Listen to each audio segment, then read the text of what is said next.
यशोदनन्दन व्रज जनरञ्जना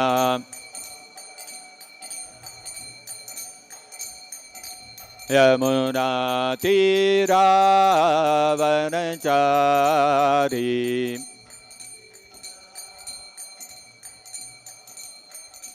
यमुनातीरावनचारी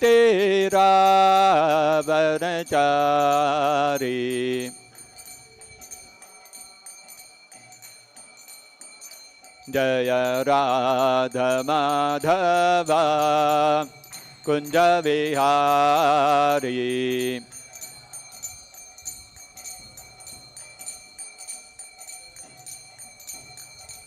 जय राधा माधवा कुंज विहारी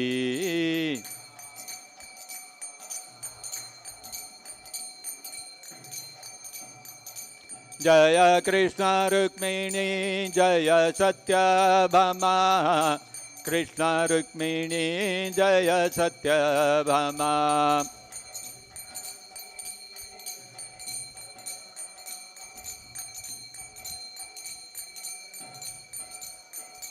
जय गौरनिताय जय गौरनिताय गौरनिताय जय गौरनिताय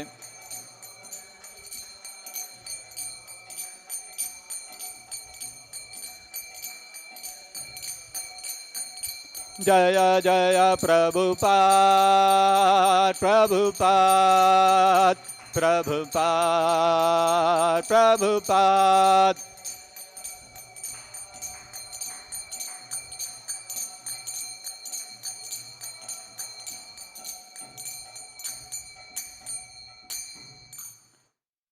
जय मिश्रपाद परमहंस परिव्राजकाचार्य अष्टोत्तर शत श्री श्रीमद इस डिवाइन ग्रेस विश्वगुरु ऐसे भक्ति वेदांत स्वामी श्रील प्रभुपाद की जय। जय मिश्रपाद परमहंस परिव्राजकाचार्य अष्टोत्तर शत श्री श्रीमद इस डिवाइन ग्रेस श्रील भक्ति सिद्धांत सरस्वती गोस्वामी महाराज की जय। अनंत कोटि वैष्णव वृंद की जय। प्रेम से कहो श्री कृष्ण चैतन्य प्रभु नित्यानंद श्री अद्वैत गदाधर श्रीवासादि गौर भक्त वृंद की जय। ग्रंथराज श्रीमद् भागवतम की जय। श्री श्री कृष्णा रुक्मिणी सत्यभामा की जय। श्री श्री गौर निताय की जय। विश्वगुरु श्रील प्रभुपाद की जय। निताय गौर प्रेमानंदे हरि हरि बोल। ओम नमो भगवते वासुदेवाय। ओम नमो भगवते वासुदेवाय। ओम नमो भगवते वासुदेवाय।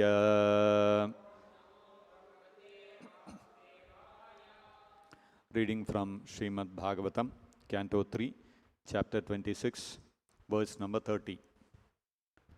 Samshayaha atha viparyasaha samshayotha viparyaso samshayotha viparyaso nishchayaha smritihi eva च निश्चयः स्मृतिरेव च निश्चयः स्मृतिरेव च स्वापः इति उच्यते बुद्धेः स्वाप इति उच्यते बुद्धेर् स्वाप इत्युच्यते बुद्धेर् लक्षणं वृत्तितः पृथक् लक्षणं वृत्तितः पृथक् लक्षणं वृत्तितः पृथक् संशयोऽथ विपर्यासो निश्चयः स्मृतिरेव च स्वाप इत्युच्यते बुद्धेर् Lakshanam vrittitah prithak. Samshayotha viparyaso Nishchayaha smritirevacha Swapa ityuchyate buddhir Lakshanam vrittitah prithak.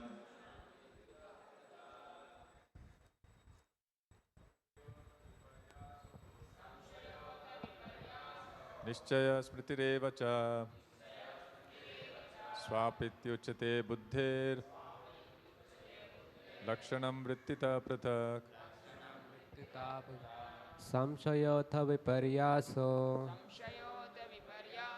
Nishchaya smritirevacha Swapyutyuchyate buddhir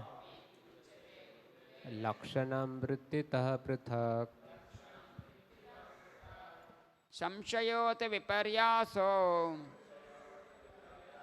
Nishchaya smritirevacha Swapaitu uchyate buddhe Lakshanam vrittitah prithak.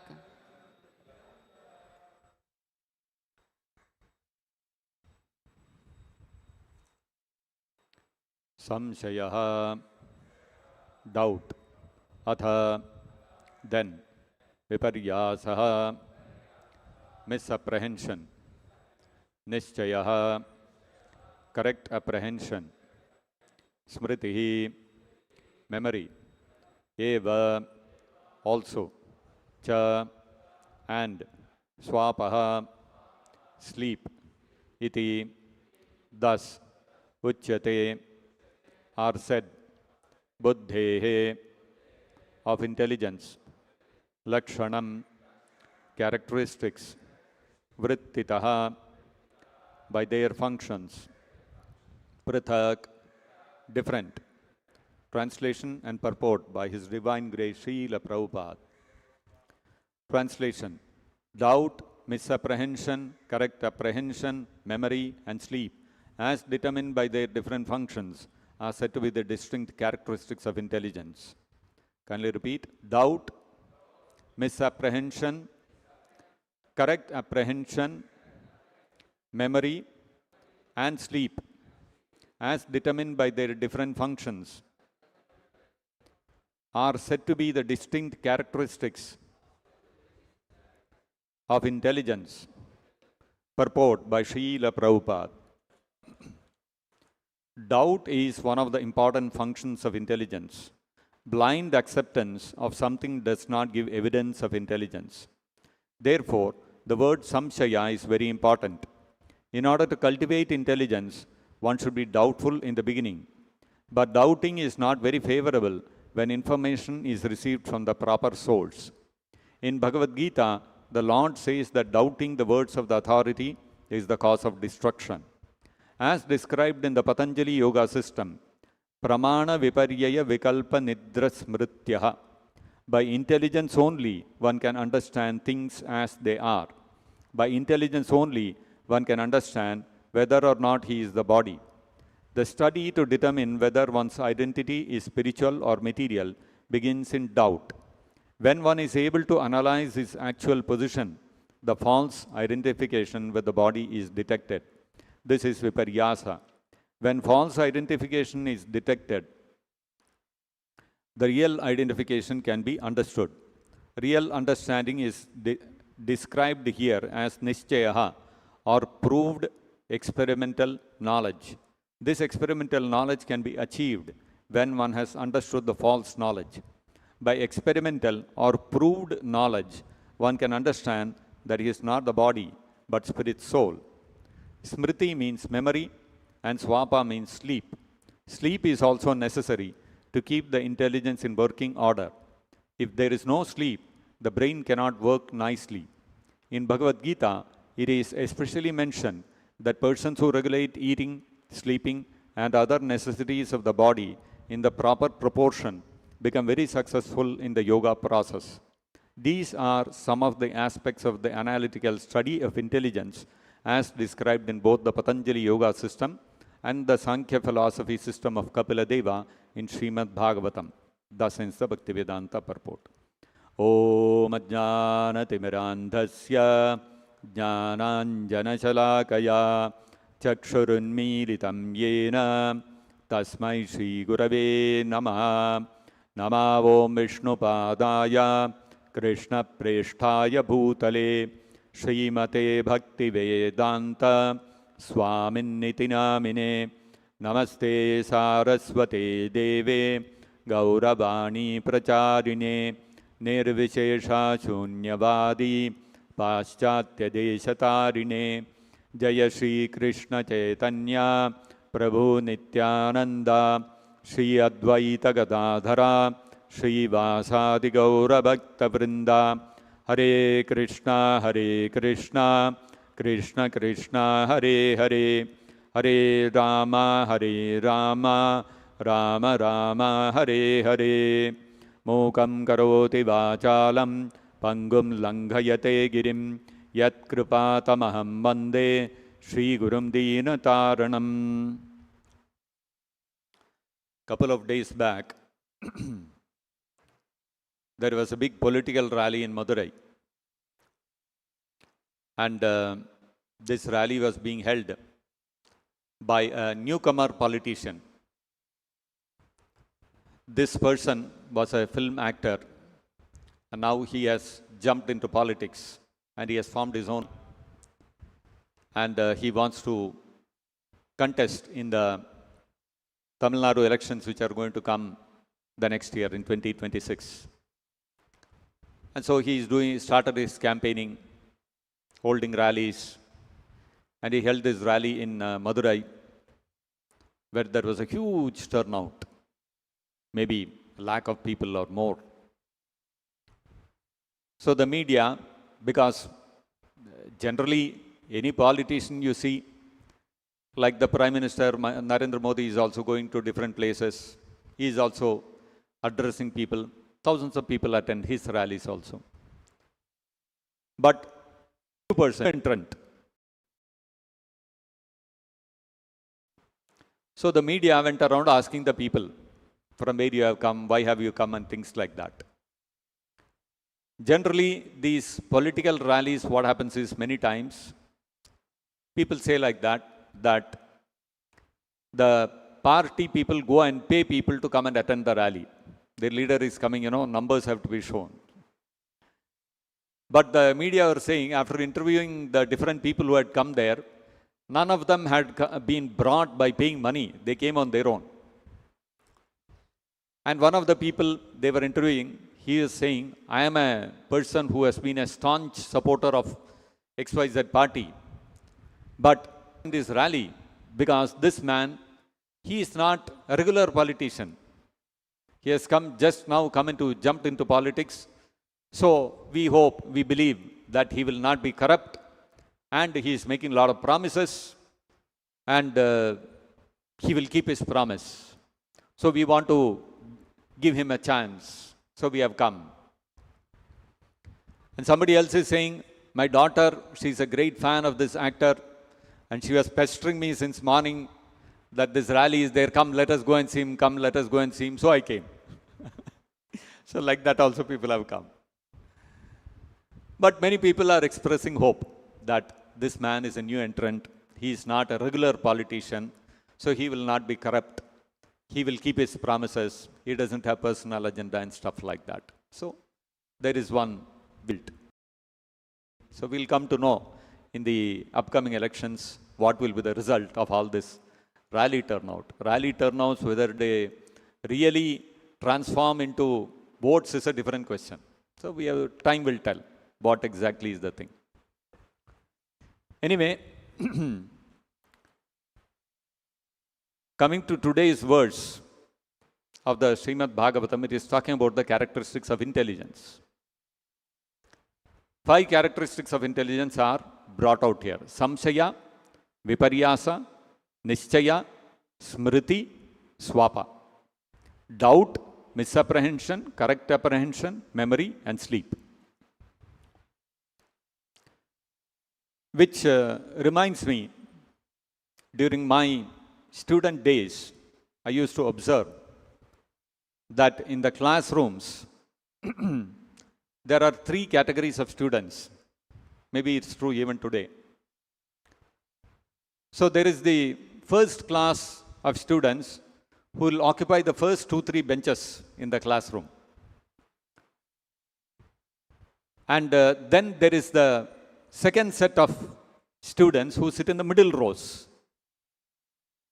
And then there is the third set of students who occupy the last couple of benches. They are the famous last benchers. So when I was in class, primary school, up to 7th standard, I used to always sit in the first bench. When I started going to high school, 8th standard, I shifted to the middle bench. By the time I came to college, I was in the last bench. So I have experience of all three kinds of students. So what is this first bencher? First bencher is very studious, always studying, home to school, school to home, that's all. And he will sit at home, open his textbook and study. If he's sitting in the classroom, somehow teacher did not come, he'll go to the library, open one book and study. Always studying. And everybody knows this guy he will be the first rank guy, he'll be the topper in the class. That's the front bencher. And a teacher will come, teacher will teach something in the classroom, and the teacher asks a question. Everybody will be, mind will be thinking, what is this teacher asking? Front bencher, immediately hand will go up. He knows all the answers. So nobody else has to bother. Front bencher is there means answer will come. Don't have to worry. And whenever the teacher teaches anything, first person to ask a doubt is the front bencher. So you see, and everybody recognizes this guy is sharp. He is really, very intelligent fellow. Why? Because whatever question the teacher asks, he will remember. Previous class the teacher taught, he will remember everything and tell. Sharp memory. He'll go to the examination hall also, he'll remember everything perfectly and he will write the answers. Memory is very sharp. So you see, whenever we see anybody with a sharp memory, immediately we say, intelligent fellow. See, everything he remembers. When I go and sit and open the answer paper, everything I'll forget. What to do? So, but this fellow will remember everything. Intelligent fellow. So, memory is a function of intelligence. And also, when the teacher comes and teaches in the class, if all the students are sitting silently, then the teacher will also get demoralized. What is this? Very dull class. Front bencher will immediately raise his hand and start asking questions. The teacher will also mark. He asked a lot of questions. Intelligent fellow. If you sit quietly in the class, teacher will not mark that you are intelligent. You ask questions, oh, you are very intelligent. You see, doubt. Doubt is another function of intelligence. And now the middle benches, what happens is the students are always working very hard, making notes, going to tuition classes, referring different books, working very hard and doing different things, trying to study the previous question papers, trying to figure out which chapters the questions are going to come this time. They are working hard. But eventually they will end up with 50-60%, somewhere in between.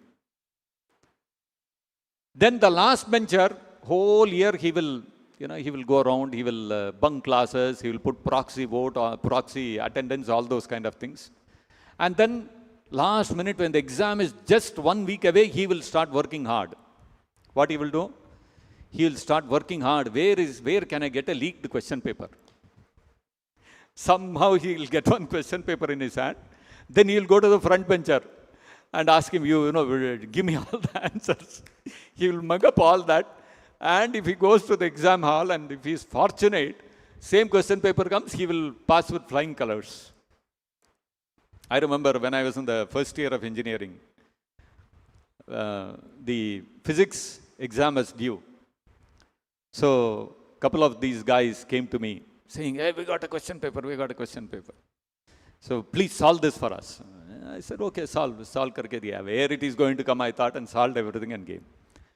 Next day, the physics exam, exactly same paper, word to word. And all the boys were thrilled. We got all the answers. We are going to score very well. They were all very happy. Then next was maths 2 days later. They immediately brought maths paper. Hey, maths solve karke do yaar. So I solved and gave. And then next day, maths examination came. Not one word from that paper came. Some failed. All of them failed. Because they had prepared from that leaked the paper, whatever they got. Nothing. Finished. So if they are lucky, they'll get good marks, otherwise gone.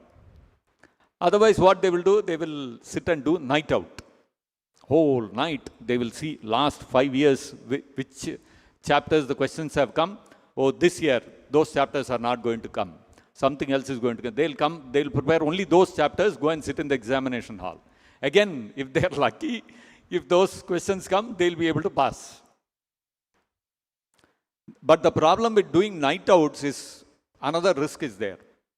I remember once in my plus 2, they call it PUC in Karnataka.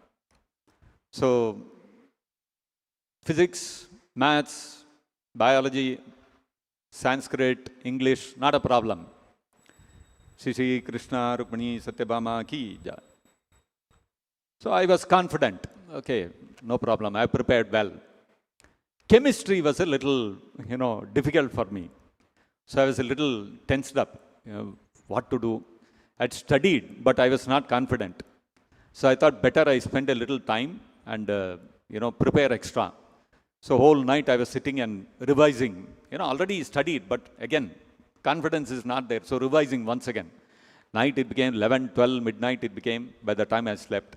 Next day, early morning, got up again, 4 o'clock, again studied. Then went and sat in the examination hall. Then I looked at the question paper. Very easy question paper, became very confident. Started writing. And then after a little while, just 10 minutes or 15 minutes before, they'll ring a bell. That 10 minutes later, the exam is, the time for writing the exam is getting over. And the bell rang, suddenly I woke up. I'd fallen asleep. And I'm looking at the question paper. I have answered only half the answer paper. Now only 10 minutes is left. What to do? I started, scribbling.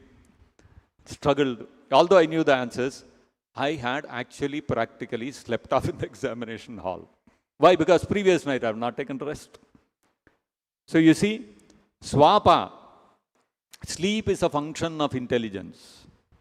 If you don't sleep properly, intelligence won't function properly. Knowledge is there.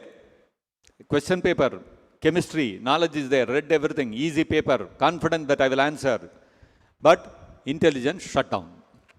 Not enough sleep. Intelligence that I cannot work, I'm not able to think, I'm not able to work.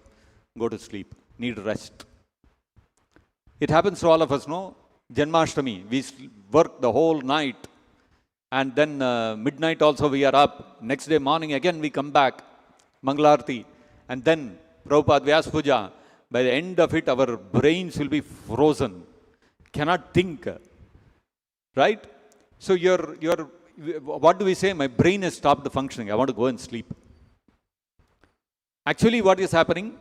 Intelligence stops working if you don't have proper rest, if you don't sleep well. In fact, in some psychiatric cases, what happens is, a person, if he is having a psychiatric issue, the person will not be able to function normally in the society, isn't it? Some people get schizophrenia, some people get depression, some people get mania. So many kinds of psychiatric issues are there. All of these cases are what? They cannot deal with the world properly. They cannot function properly in the world. Their intelligence does not allow them to function properly, either very depressed or overly enthusiastic or afraid of something which there is nothing to fear about, etc. So intelligence becomes deranged.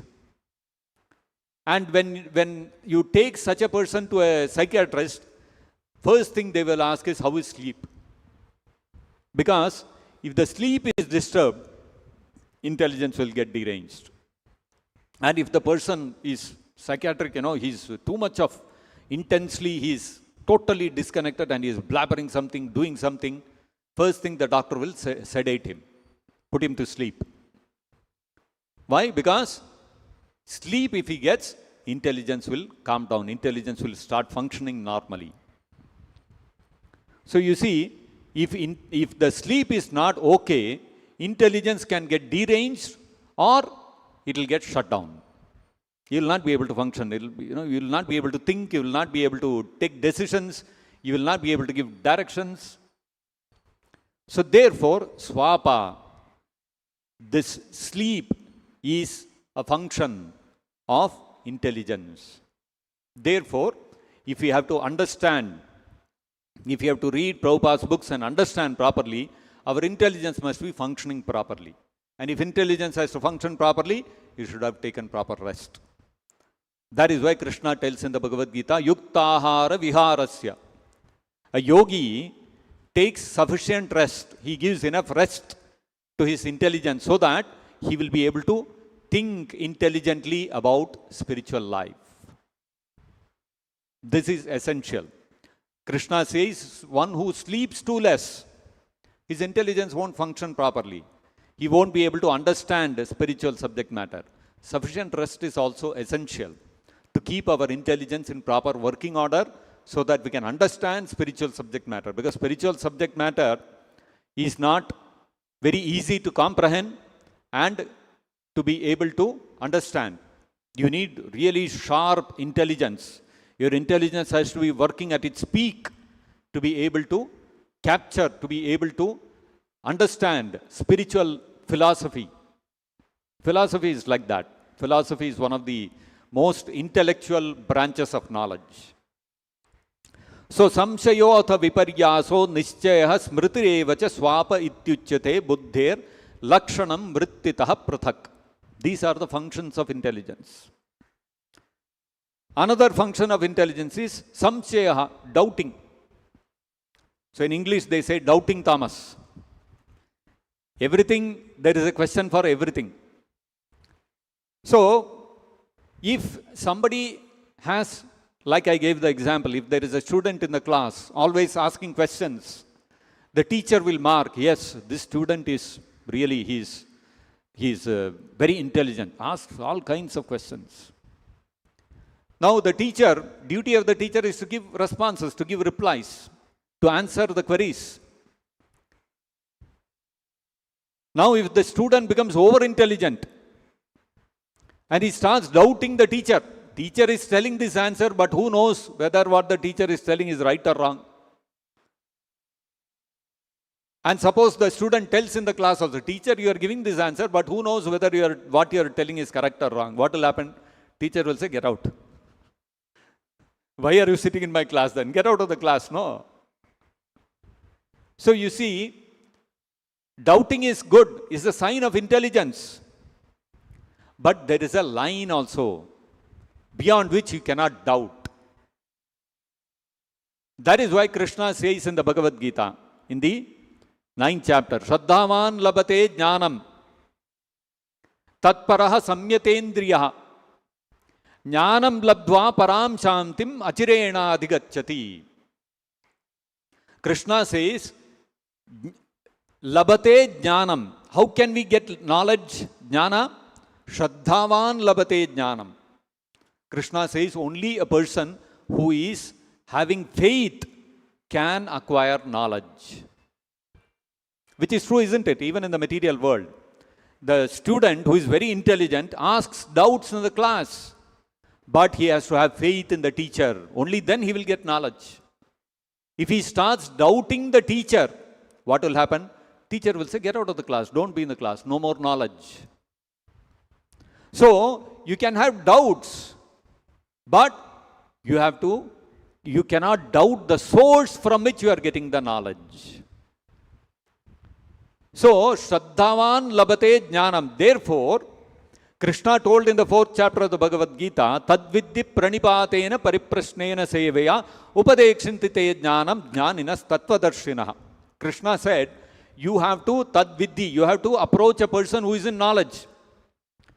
To understand spiritual subject matter, we have to approach a bona fide guru. Bona fide guru means a guru who has been ordered by his guru to become a guru. That person is called a bona fide guru. Srila Prabhupada defines. So you have to tadvidhi, you have to approach a bona fide guru. And then pranipatena, you have to surrender to him. So surrender means what? Blindly I follow him. Whatever he says, I close my eyes, ears, whatever he says, blindly follow. No. Blind following will not help. If you want to progress in spiritual life, you surrender to a bona fide guru, and then what? Pariprasnena, you have to ask doubts. You have to clarify your doubts. Now, those clarification of the doubts, when the spiritual master answers you, you should not doubt the spiritual master himself. You go and ask the spiritual master, you go and ask Srila Prabhupada, that Prabhupada, after your disappearance, particularly at that time when you are no longer with us, how will first and second initiations happen in ISKCON? And Prabhupada responds, yes, I shall recommend some of you to act as Ritvik, representative of the Acharya. And Prabhupada comes out with an order on July 9th. Now you ask the question, the spiritual master cleared the doubt. Now after that, you develop a doubt. Where in Shastra is Ritvik system mentioned? No, we cannot follow this. No, Prabhupada said earlier, there is a law of disciplic succession. How can we follow this order now? So what happens? Then, if you have doubts like that, then you cannot gain knowledge. Shraddhavan labate jnanam tatparaha samyatendriyaha. When a person approaches a spiritual master, pranipatena pariprasnena sevaya. You ask a question, and when the spiritual master gives a response, you have to serve the spiritual master. You cannot question the spiritual master himself. No, Guru Maharaj, you are telling like this, but then where in Shastra is this mentioned? So if you don't give me reference of the Shastra, how can I follow you? Then it will not work. Tatparaha samyatendriya, with by controlling one's senses, by regulating one's senses, with faith, whatever the spiritual master is ordering, it must be bona fide, and we have to follow. Pariprasnena sevaya. We have to follow those instructions of the spiritual master. Then Krishna says, Shraddhavan labate jnanam. Then he will be able to acquire actual knowledge. He will be able to see things properly. And jnanam labdva. Once one attains that knowledge, param shantim, he becomes completely peaceful. Achirena adhigaccheti. Immediately becomes very peaceful. Like all of us, we have accepted Srila Prabhupada July 9th order. Very peaceful. We are all confident. Prabhupada will take me back to God. My Guru Maharaj, life after life, is Srila Prabhupada. I mean, we don't have any doubt in that, right? All of us in our Srila Prabhupada's ISKCON group, all of us, anybody, even a bhakta, you go and ask, who is taking you back to Godhead? Prabhupada. Who is taking all my sinful reaction? Prabhupada. Who is giving me transcendental knowledge? Prabhupada. Who is my Diksha Guru? Prabhupada. Simple, straightforward. Krishna says in the Bhagavad Gita, Vyavasayatmika buddhir ekeha kurunandana. Vyavasayatmika, when you have a nischayatmika buddhi, not a samshayatmika buddhi. When you have a nischayatmika buddhi or vyavasayatmika buddhi, your intelligence will be single pointed. Our single point is Srila Prabhupada. Vyavasayatmika buddhir ekeha kurunandana bahushaka yanantasa buddhayo avyavasayinam. Those who are avyavasayina, those who are samshayatma, what happens to them? Their intelligence is splayed. It is not single pointed.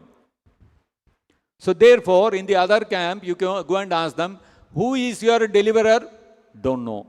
Who is taking your sinful reaction? Don't know. Who is taking you back to Godhead? So many people, the temple president, the guru, the GBC, the entire body of Vaishnavas, so many people together are taking me. A big procession to take one person back to Godhead. So you go to the other ISKCON, every person will have a different answer. Even guru to guru you go and ask, they will have a different answer. You ask there are nearly 100 gurus in ISKCON. You go and ask them, who is going to take all my sinful reaction? One guru will tell, Prabhupada is taking. Another guru will tell, no, how can we burden Prabhupada with our karma. No, we have to take that karma. Third person will tell, I have to think, I don't know who is taking the karma.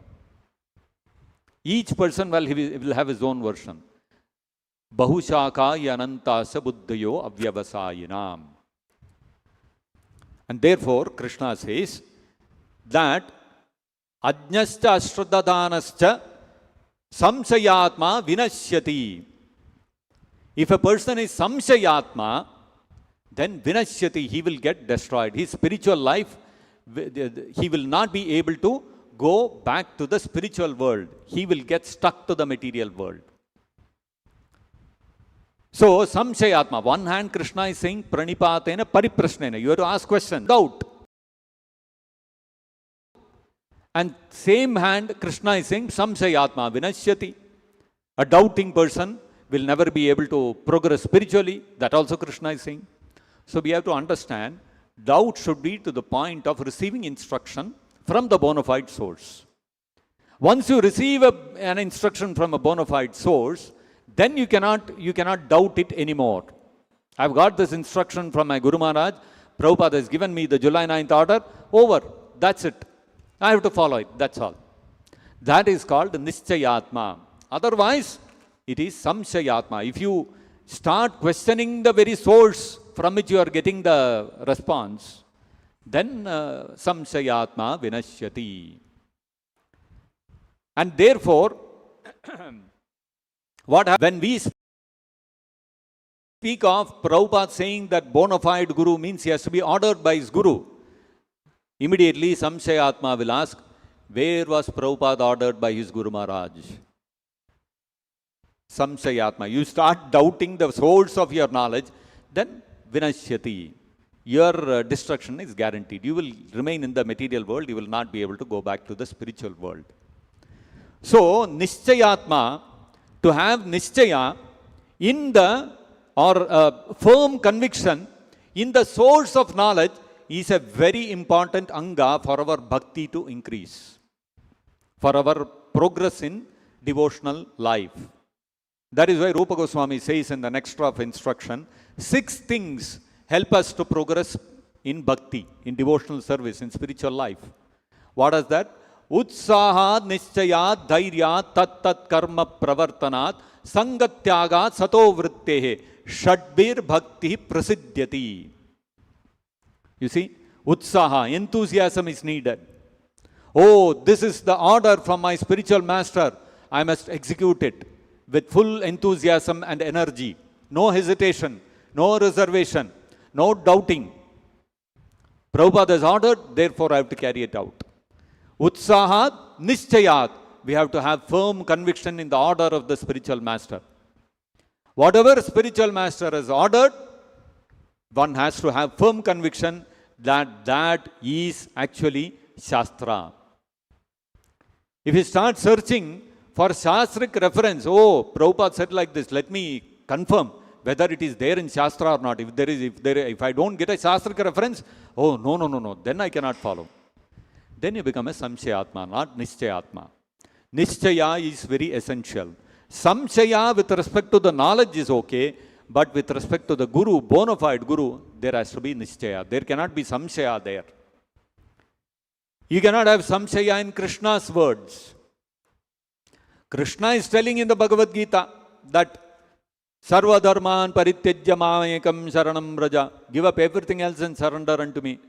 No. Shastra tells, let me refer the Shastra. Shastra tells there are so many dharmas. I have to follow my dharma to my pitras. I have my dharma towards the devatas. I have the dharma towards the rishis. I have the dharma towards my country. I have my dharma towards my family. So many dharmas I have. How can I give up everything? Krishna is telling to give up everything. How can I give up everything? Samshayatma vinashyati. Krishna has said means finished. That's the end. That is called Nischayatma. Prabhupada has said means over. That's the end. We don't need further Shastric evidence to support Prabhupada's words. It's like asking, Krishna told in the Bhagavad Gita, Am sarvasya prabhavo matta sarvam pravartate, that Krishna is the source of everything. Krishna is Supreme Personality of Godhead. Everything is emanating from me, from Krishna. and we have to surrender everything, give up everything, all other duties and surrender to Krishna. All that Krishna told. But I want to know whether in Shastra is this mentioned that we have to give up everything and surrender to Krishna. What Krishna spoke is Shastra, no?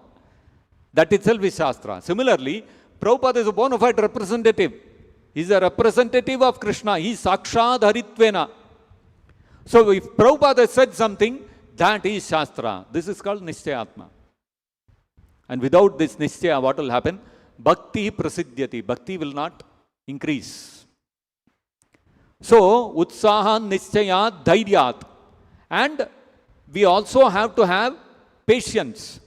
Oh, Prabhupada said, if you chant 16 rounds, follow 4 regulative principles, and execute the other regulations of Vaidhi Bhakti, then I will be able to go back to Godhead. I will develop Krishna Prema. But so many years, over 25 years, I have been chanting 16 malas. No Krishna Prema. Nothing is happening in the heart. Tears are not flowing in the eyes when I chant Krishna's. Oh, tears come. Some, I have to chant 16 rounds. How do I chant 16 rounds? Like that, tears will come. That tears will not come. That, Krishna's holy name, so sweet. That kind of tears will not come. So, you have to have dhairya, you have to have patience. Prabhupada said means it will happen. Patiently follow. Dhairyat. Utsaha nischayat dhairyat tat karma pravartanat. Tat karma. Whatever Prabhupada has ordered, I have to follow. I have to chant 16 malas, I have to attend Mangalarati, I have to hear Bhagavatam, I have to read 1 hour every day without fail. And not only that, Prabhupada said that in the July 9th order, that this is the way, the Ritvik system is the way Prabhupada will give initiations in the future. We have to follow that. Tat karma pravartanat. That is called tat karma pravartana. All the instructions of the spiritual master you have to follow. If you are unable to follow due to personal weakness, that's a different matter. You are striving to follow at least. But willful disobedience, if it is there, then tat karma pravartanat. That will not happen. Then bhakti will not prasiddhyati. So one has to strive to follow to the best of one's ability the instructions of the spiritual master. Utsahan nischayat dhairyat tat karma pravartanat sangatyagat, and one should give up the association of non-devotees. Not only non-devotees, even those devotees who do not follow, who do not have the same mood in your service to your spiritual master, you have to give up their association also. We cannot think that, okay, what is there? We accept Prabhupada, they don't accept Prabhupada. It's okay. We can associate with them. It doesn't work like that.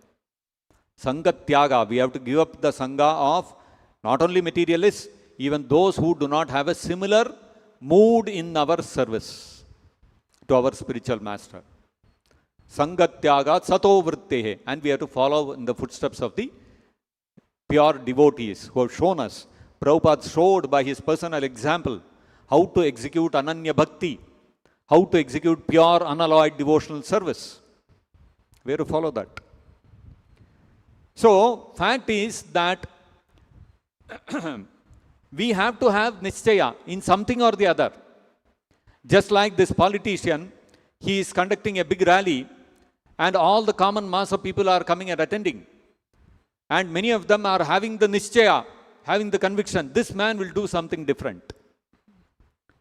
So many politicians have come and gone. And every time everybody promised big things and everybody failed. But still people come and place faith. Oh, new person, let us try. Let us try. So this nischaya has to be there. You cannot avoid having nischaya, having firm conviction somewhere. But where to place nischaya is the important thing. If you place your nischaya in these kind of politicians, an actor became a politician, he is promising, I am different, I will do something, whatever I promise I will fulfill, I will not promise anything which I cannot fulfill. All good words he will speak. His intentions may be good also. But eventually, because these people are conditioned by material nature, they will not be able to keep up their promises. There are too many constraints in the material world. So you can, the human nature is that you have to have nischaya somewhere or the other. So instead of having nischaya and going and surrendering to some actor politician, why don't you surrender to Krishna? Sarva dharman paritijya mamekam sharanam braja. Krishna says, forget everything else and surrender unto Krishna. But what do? No. How can we surrender to Krishna? When it comes to Krishna, we have samshaya. But when it comes to politician, full nischaya. What will happen? All your nischaya, you will get frustrated. So when Krishna says sarva dharman parityajya, we have to have nischaya. You will have nischaya in all 100 gurus who will keep falling down. But you will not have nischaya in Prabhupada's July 9th order. It will not work. You will get frustrated. Samsayatma vinashyati. You will eventually, your faith, your nischaya will get frustrated. So if you place your nischaya in the wrong place, you are bound to be frustrated. So that is why Krishna says, Shraddhavan labate jnanam, and then Krishna says, Jnanam labdva param shantim. So as far as we are concerned, because we have nischaya in Prabhupada and Prabhupada's order, therefore param shantim, we are completely peaceful.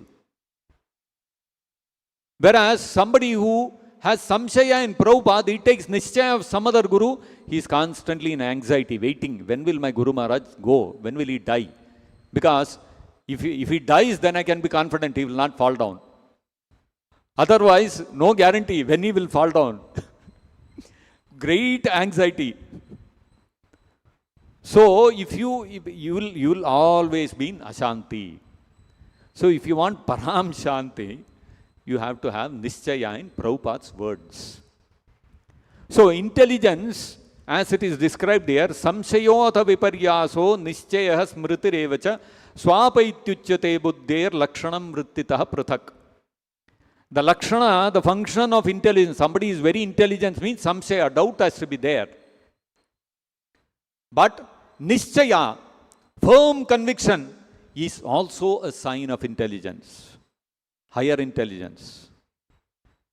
That nischaya, where to place that nischaya? And to be able to stand firm on that nischaya, constitutes a higher intelligence. Therefore, we have to have firm nischaya in Srila Prabhupada's words, Srila Prabhupada's instructions. And that will take us to the point of param shantim. We will become completely peaceful and we can be 100% confident that Prabhupada is going to take away all my sinful reactions. Prabhupada is going to light the lamp of knowledge in my heart and Prabhupada is going to take me back to Godhead.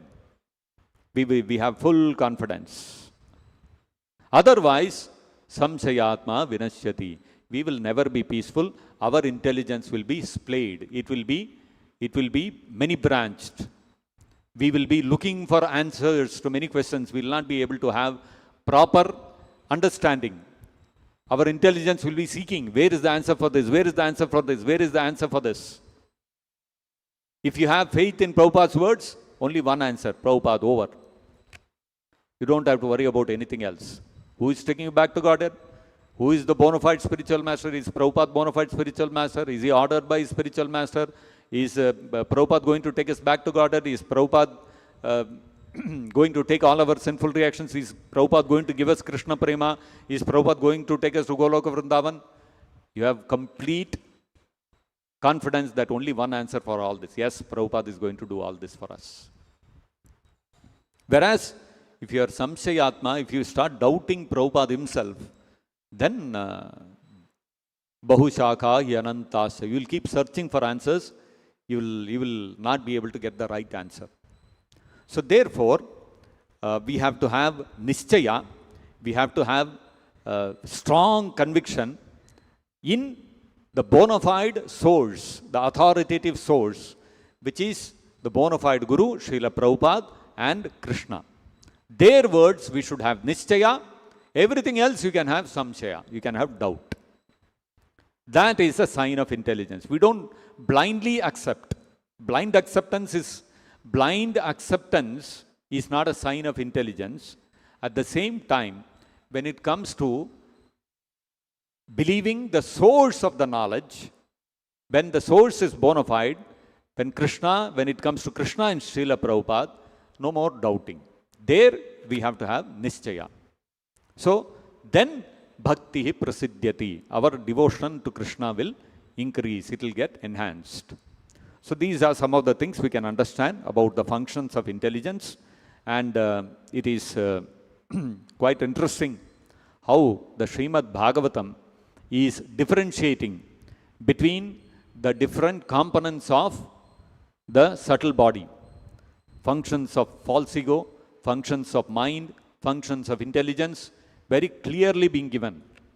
Functions of the mind: acceptance, rejection, thinking, feeling, willing. Straightforward. The functions of intelligence: doubt, misapprehension, correct apprehension, memory, sleep. So you see, very clear distinction. Of course, although these distinctions are given about the subtle body, false ego, mind and intelligence, Krishna has synchronized its functioning so beautifully. When the mind, intelligence and false ego is functioning, you will not be able to differentiate whether it's your mind working or your intelligence working, your false ego working.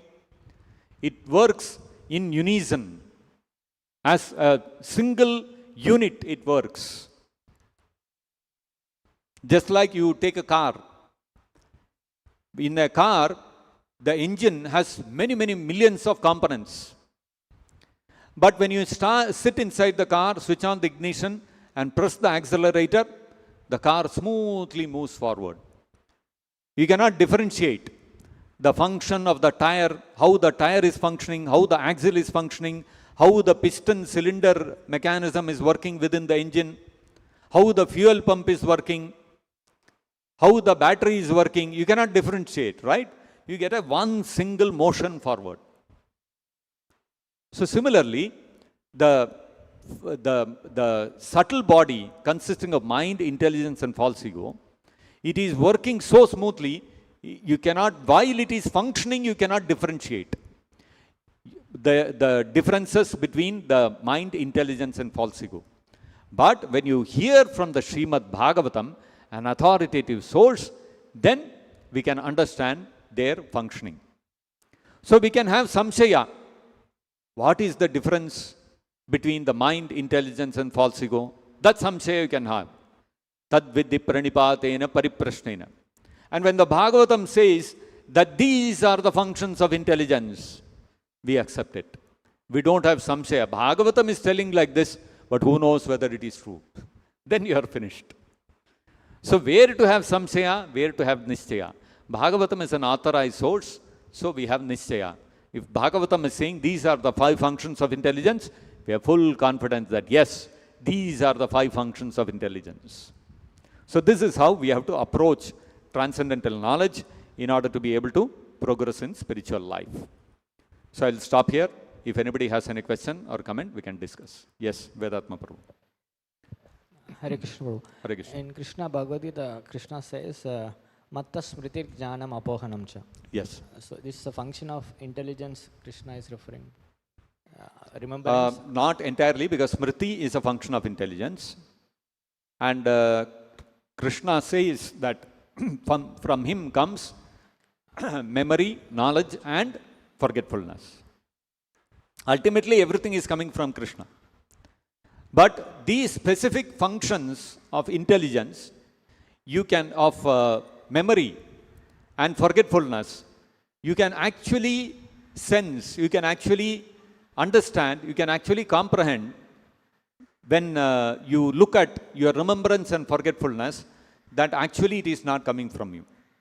Sometimes you misplace something, an object you kept somewhere, and then you are trying to figure it out. Where did I keep it? Where did I keep it? You will not be able to remember.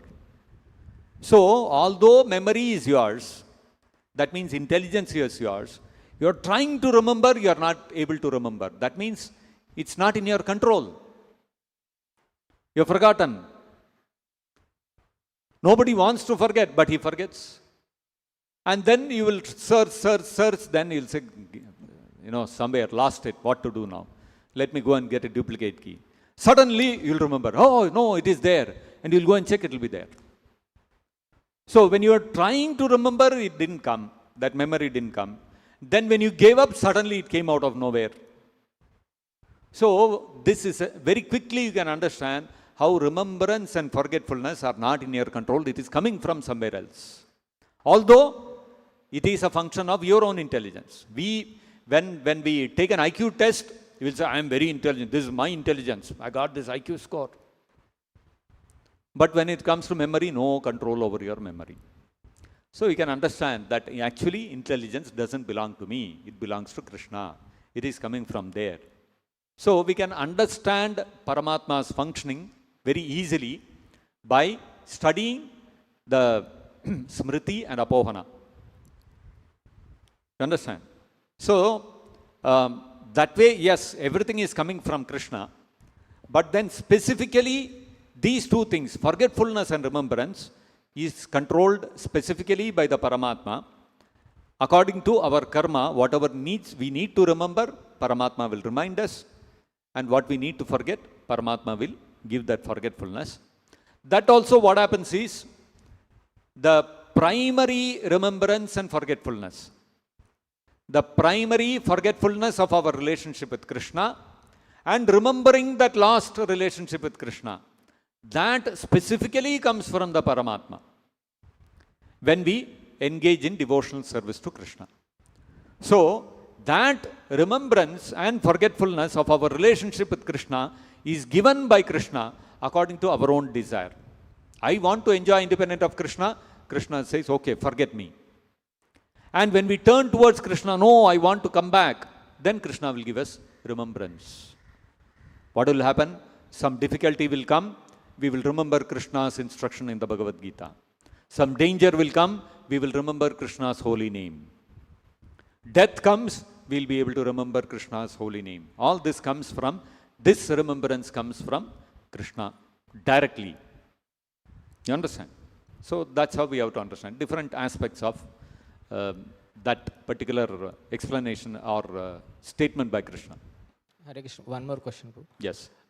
In the modern times, they say some vitamin you are not taking, so you are not remembering. Yeah. Some dementia is coming at the Correct. elderly age. So all this is because of karma, or it is because of Yes, it is according to our karma. There are two things. One is laws of material nature, another is law of karma. Two things are acting in the material world. The law of material nature is, there is a certain vitamin B12. If it is not there in sufficient quantity in your body, what will happen is, you will have short-term memory loss. You will keep something somewhere, immediately you will forget. Absent-mindedness will come. So, therefore you have to have enough cow's milk, so that vitamin B12 is sufficient in your body, and that vitamin B12 which is derived from cow's milk will also give you finer intelligence to be able to remember Krishna's instructions, to be able to comprehend spiritual subject matter. That kind of intelligence will come from cow's milk. You can have artificial sources of vitamin B12 also. There are non-vegetarian sources of vitamin B12 also. But those will not nourish the kind of intelligence needed to appreciate spiritual knowledge. So this is law of material nature. You understand? So if anybody violates this law of material nature, just like law of material nature is, you put your hand into fire, it will burn. Now you cannot try to violate that law of material nature. Anybody puts his hand into fire, it will burn. If you think, I have been initiated by Prabhupada, I have surrendered to Prabhupada, all my past karma is burnt. No more karma. So if I put my hand into fire, it will not burn. No, it will burn. Why? Because you are violating the law of material nature. The material world works in a certain way. It is a mechanical system that works. Similarly, the machine of the body also has a certain way of functioning. So irrespective of karma, if I violate that law, if I don't provide enough vitamin B12 to the body, what will happen is, I will not be able to remember what I learned from today's reading Prabhupada's books. That memory will not be able to sustain what you have studied. That is one thing. Second is law of karma. The law of karma determines my intelligence, the level of intelligence which I will have. And one of the functions of intelligence is memory, smriti, as it is explained in today's verse. That is why, as I told you, the front bencher, he'll remember everything. Very intelligent, very sharp.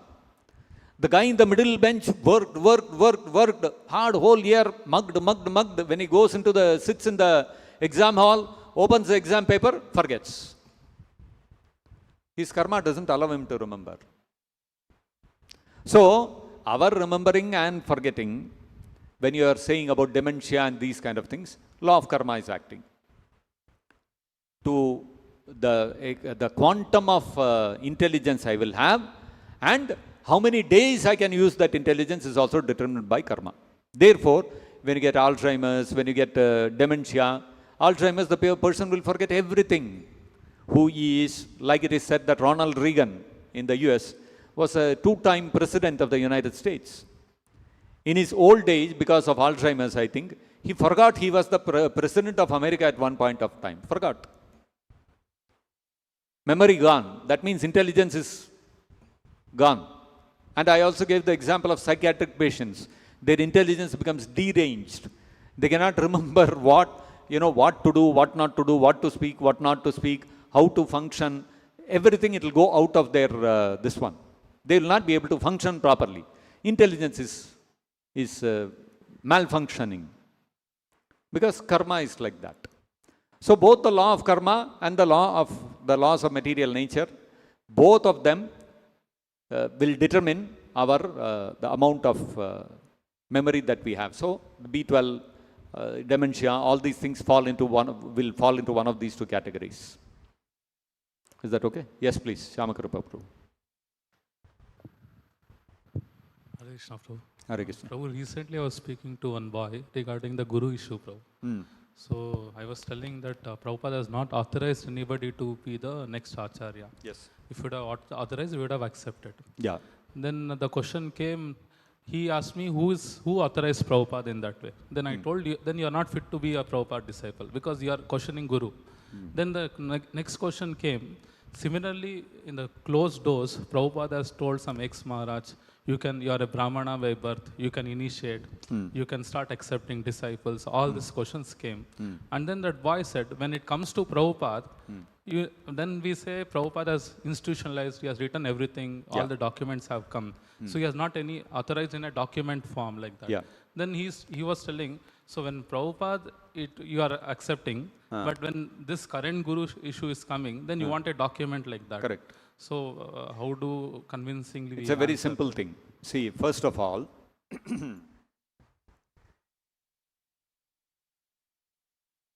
when it comes to Prabhupada, authorization for Prabhupada, Prabhupada clearly says, multiple places, not one place, multiple places, Prabhupada says, his spiritual master ordered him to become Guru. Prabhupada says clearly. Now, you ask any of the current GBCs or Gurus, did Prabhupada order any of you to become Guru? They will say no. They are very clear. The GBC is very clear. Prabhupada did not order any of us to become Guru. We have got, by the law of disciplic succession, the right to become Guru. That is their version. All right. So, the GBC's version is not that Prabhupada did not give a written order for him to become Guru, so we also don't need. That's not their line. They also very clearly accept that they were not ordered by Prabhupada. Prabhupada never ordered them. This is very clear. The GBC is very clear. So, if somebody asks this question, that was, for accepting Prabhupada was ordered by his Guru, you are not asking for a document. You are not asking any written document. For our Gurus, you are asking. You go and ask that question to your GBC. Your GBC also accept Prabhupada was ordered by his Guru. Correct, no? So you go and ask them, no. They are not insisting that Prabhupada should show a written document that he was ordered by his Guru. Right? We are questioning the GBC. So if you have a problem with their stand, you go and question them also. We are questioning, you also question. Why are you questioning us? Correct, no? Number one. Number two is, you have to understand, this institution of ISKCON is whose institution? Who is the founder Acharya here? Srila Prabhupada. Now for the institution of Prabhupada, whose orders we have to follow? We have to follow Prabhupada's orders. And on May 28th, the GBC went and asked Prabhupada specific question. How will initiations be conducted in ISKCON, particularly at that time when you are no longer with us? And in response, Prabhupada came out with the July 9th order. Right? So there was a question put to Prabhupada on an institutional level. As an institution, how should we conduct first and second initiations? We want a direction from you. Prabhupada gave that direction. They asked for an order, Prabhupada gave an order. So, the fact is that when an institutional directive has been given by Prabhupada for Prabhupada's institution, when asked by the leaders, the GBCs who are supposed to run the institution, so then that becomes final. Now you cannot question why Srila Bhakti Siddhanta Saraswati Thakur did not give in writing to Srila Prabhupada. Srila Prabhupada gave in writing how initiations will go on in ISKCON after his time. Why did Srila Bhakti Siddhanta Saraswati Thakur not give in writing? That you go and ask him. We cannot ask him. All that we know is, question was asked to Prabhupada for the institution, how the initiations has to go on, and Prabhupada gave an order. We are bound to follow that. If you had not asked, then it is a different question. GBC never asked Prabhupada how initiations will go on. And Prabhupada did not write any July 9th letter.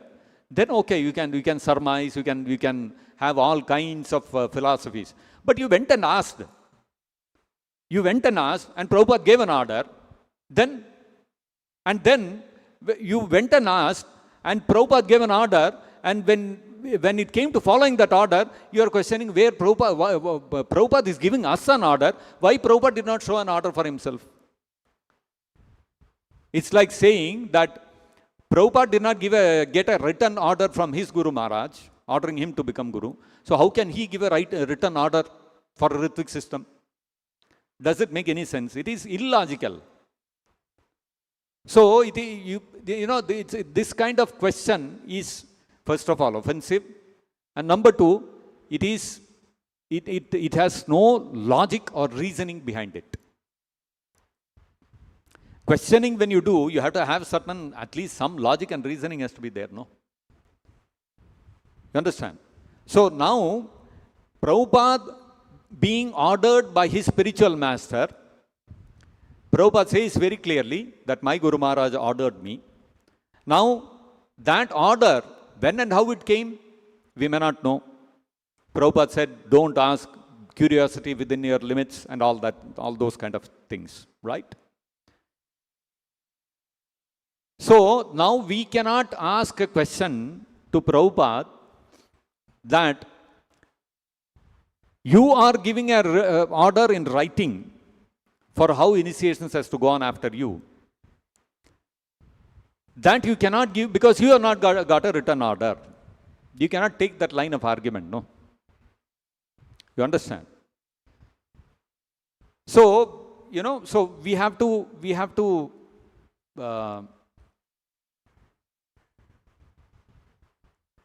like I said, in the class also we have said, Nishchayatma, we have to have faith. When Srila Prabhupada is giving an order, we have to take it at face value. We cannot start questioning that order itself.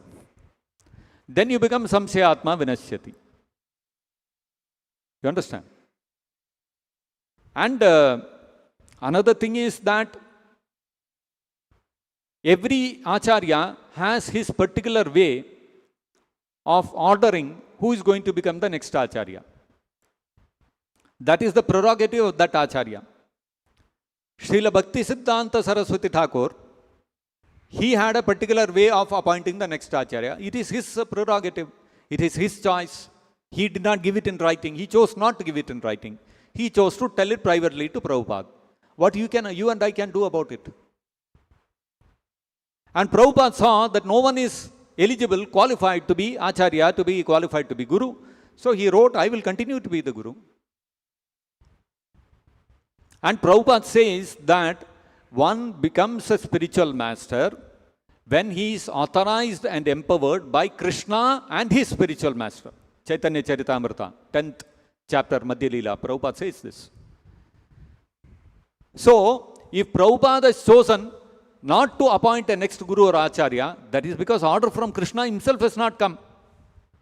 Do you think if Krishna had decided, no, all these 11 people should become Gurus, do you think Prabhupada would have said, no, I'll make them Ritviks? Doesn't work like that, no. Always the Acharya and Krishna will always be in sync. Krishna has decided Prabhupada has to be the Guru for ISKCON. He will be the only Diksha Guru. So Prabhupada follows that that decision of Krishna. And so Prabhupada said, okay, I'll have a Ritvik system of initiations. So we have to understand that whatever order comes from Prabhupada, it is all not Prabhupada's personal order. These are all dictations from Krishna. So when somebody questions like this, why Prabhupada did not get this one? So they are actually doubting Krishna himself. Because ultimately these are all Krishna's arrangements, no? The Guru is executing, is the representative of Krishna. Whatever Krishna desires and decides, that is given proper form by the spiritual master. That's called spiritual master. He is the via media. He is the representative. He gives, he puts into action whatever Krishna wants. So Prabhupada giving the July 9th order is Prabhupada putting into action what Krishna wanted, no?